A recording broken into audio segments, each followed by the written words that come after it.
এই বুড়ো, তোর মেয়েকে দে, আমি বিয়ে করব। হিজড়াদের আবার বিয়ে হয় নাকি? আমি তো আগে কোনোদিন শুনিনি। হিজড়ারা কি মানুষ না? হিজড়াদের জীবন যৌবন সবই আছে। এই দেখ আমার যৌবন আছে কিনা। এই ভাই, আমার কোল থেকে নাম। আমার তো মান সম্মান ধুলোয় মিশে দিবি। এই বুড়ো বয়সে কেউ যদি দেখে ফেলে, তাহলে সমাজের লোক আমাকে কি বলবে?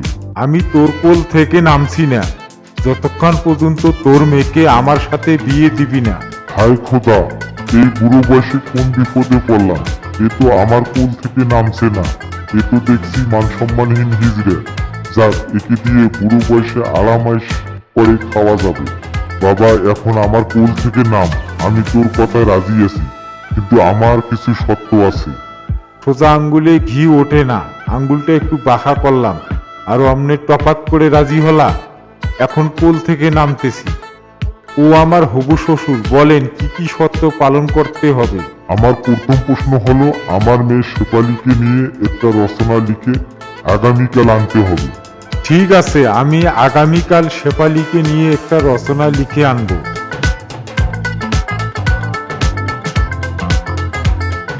বাবা, তোমার না এই বুড়ো বয়সে হুঁশ জ্ঞান কমে গেছে। আমাকে হিজড়ার সাথে বিয়ে দেবা? দেখ মা, তোর সামনে আমার কোলে যেভাবে চললো, আর কিছুক্ষণ থাকলে আমি মরে যাইতাম। তুই কি চাস আমি মরে যাই? না বাবা, ছোটবেলায় আমার মাকে হারিয়েছি, তোমাকে হারাতে চাই না। তুমি যার কাছে বিয়ে দিবা তাকেই বিয়ে করব। দেখ মা, আমি আপদটাকে বিদায় করলাম, আর এই বুড়ো বয়সে কাম কাজ করতে পারি না। এই হিজড়ে দেখছি তো বোকা, একে কামে লাগিয়ে বুড়ো বয়সে আরামাইশ করে খাওয়া যাবে। আমি তোমার এত বেকাসেকা কথা বুঝিনি। কালকে যদি আমাকে নিয়ে রচনা লিখে আনে, তখন কি করবা? দেখ মা, আমি এত জ্ঞান শূন্য হইনি। কালকে যখন তোকে নিয়ে রচনা লিখে আনবে, তখন না হয় আর একটা কাম দিব।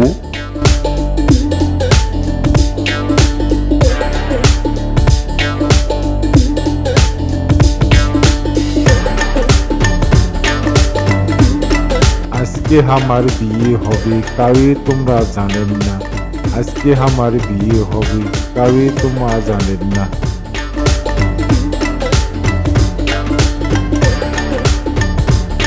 এই যে আমার হবু শ্বশুর, আপনি যে আদেশ দিয়েছেন সেটা আমি অক্ষরে অক্ষরে পালন করছি।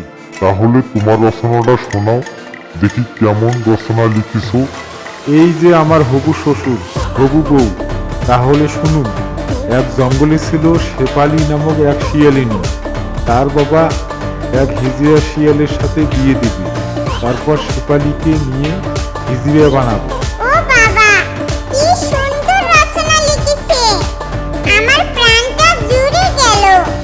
আমি বিয়েতে রাজি। তুমি চুপ করো না, এটা তো হয়নি, আরো আমার কাজ আছে। শ্বশুর মশাই, বলুন আপনার আর কি কি কাজ করতে হবে? দেখো বাবা, হিজড়াদের ছেলে সন্তান হয় না। তুমি যদি এই ডিমের তাপ দিয়ে বাচ্চা বের করতে পারো, তাহলে আমার মেয়ের সাথে বিয়ে দেবে। দেখো শ্বশুর মশাই, এটা তো সিম্পল ব্যাপার। আমার শরীরের তাপমাত্রা থাকে 206 ডিগ্রি সেলসিয়াস। দেন আপনার ডিম, আজ থেকে তাপ দেওয়া শুরু করি। যত কঠিন কাজ হোক না কেন, আমাকে যে বিয়ে করতে হবে।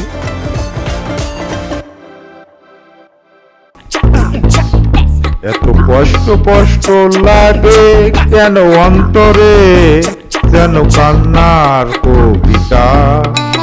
তবু হাসতে হাসতে কাঁদি আমি ভুল করে, আঁকি ব্যথার ছবিটা। এত কষ্ট কষ্ট লাগে কেন অন্তরে, যেন কান্নার কবিতা। আর শেফালি, দেখো হিজড়া তার বিয়ে করার স্বপ্ন নিচ্ছে কিনা। এই যে হিজড়া স্বামী, তোমার ডিম থেকে বাচ্চা বের করতে আর কতদিন লাগবে? বউ, আমার বিয়ে করার সব বুঝি মিটে যায়। এত তাপ দিতে দিতে আমার পাছার মাংস ক্ষয় হয়ে জ্বলছে। বউ ফ্রিজ থেকে বরফ নিয়ে আসো, আমার পাশায় একটু লাগিয়ে দাও, আমার পাশা যে জ্বলছে। তুমি যদি তাপ দিয়ে বাচ্চা বের করতে না পারো তাহলে তোমার সাথে আমাকে বিয়ে দেবে না। একটু জোরে জোরে তাপ দাও না। ঠিক আছে, আমার জীবন গেলেও আমি তাপ দিয়ে বাচ্চা বের করে ছাড়ব।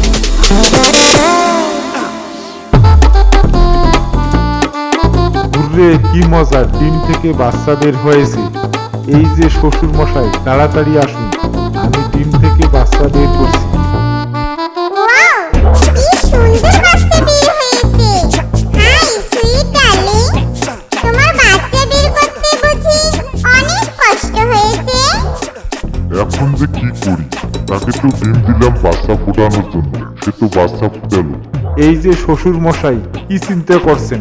আপনার মেয়ে শেফালির সাথে আজকে বিয়ে দেন। ঠিক আছে বাবা,